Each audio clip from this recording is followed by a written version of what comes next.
Major heat wave of the summer rolling into Southern California.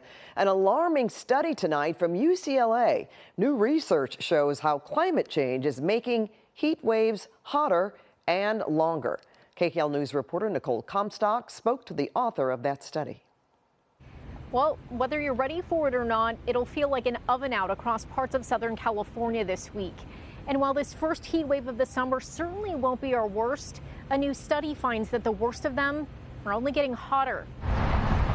It was only in the mid-80s tonight in Pasadena, but Remy the French bulldog still needed a second to catch his breath.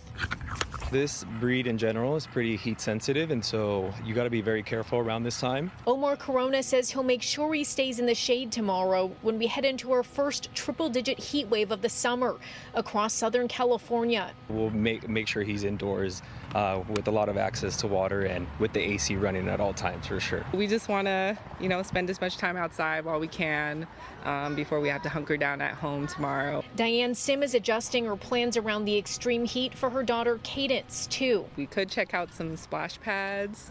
That would be good, or maybe check out the pool. Wednesday and Thursday, the temperature will be hot enough to cause heat illness.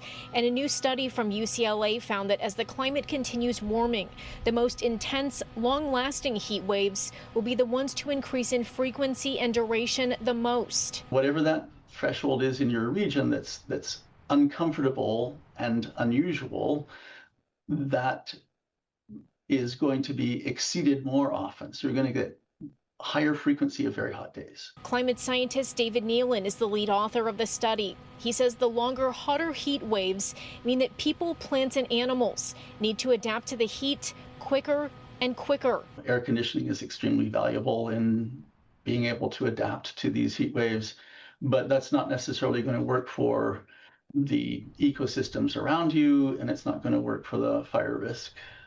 Nealon says heat waves make plants and soil lose water faster, and this heat wave brings with it elevated fire danger.